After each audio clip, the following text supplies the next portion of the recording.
to get fit for pole dancing. And it's a common question and a concern for women when they first come to class to feel that they're not in good enough shape to take a pole dancing class. Sometimes they'll come in and take the first class and they'll come in and realize that they can't even do one pull-up on the pole, and they get pretty intimidated really fast. And so a lot of people want to know how to get in shape for pole dancing. And so I'm going to go over a couple exercises that I really like that help build strength for pole dancing. But before I do, I want to make note that I'm a firm believer in doing whatever you're going to do to get in shape. I'm not a huge fan of repetitive exercises. For example, if you take a dancer, for example, they get in the best shape of their lives and they get that toned, lean body by being a dancer, by dancing and doing those dance-related activities and exercises. And pole dancing is the same way. There is no gym exercise or repetitive exercise outside of pole dancing that is ever going to get you in shape or prepare you for pole dancing quite like pole dancing will. I was overweight when I started, and pole dancing caused me to lose weight. And so if you just get in there and get started and begin to pole dance, that's what will help you build the strength to grow farther and farther and farther and get more advanced in your pole dancing skills. So don't let the idea that you're too heavy or you're out of shape or not strong enough prevent you from actually attending a class.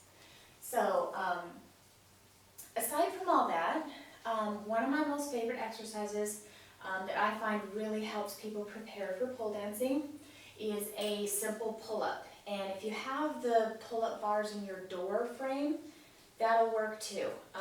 It is a little bit different because your hands are out wide, of course, but it's better than nothing because you're getting a pull-up. And but the very best is to have a dance pole in your house and do your pull-ups on it.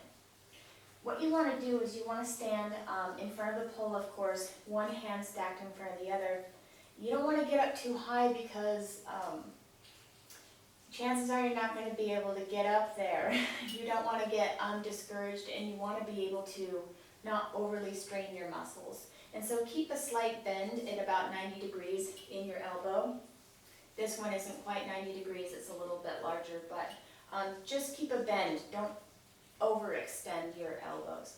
Keep your shoulder blades back and down, and you can get that by rolling them up and then all the way back down. And with your back muscles engaged downward, then you can place your hands on the pole. It's important to always keep your back muscles engaged in pull, and it's one of the first things that you'll learn, and it's critically important to do all the time, okay? So once you got those two pieces, then you want to bring your stomach to the pole, and you want to simply pull up and pull your knees up. Now, I'm not gripping with my legs, and you can leave them straight if you want. But the reason that you do that is so that a lot of women, when they try, they'll come to here, and that's all they can do is just that little, and that's it. And it's totally fine.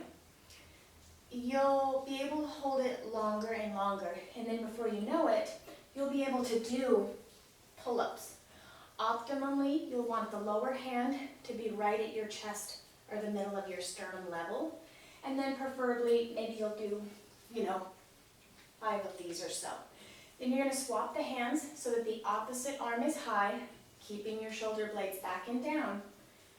Okay, and then same thing. If this is all you got and you hold and you can't even get your pull up, it's okay. Just practice holding and lifting your feet off the ground and coming down. That will be a tremendous benefit to you.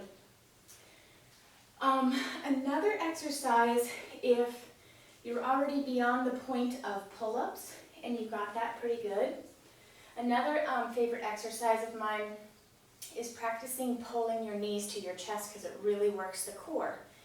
And you're going to use your core a lot in pole dancing.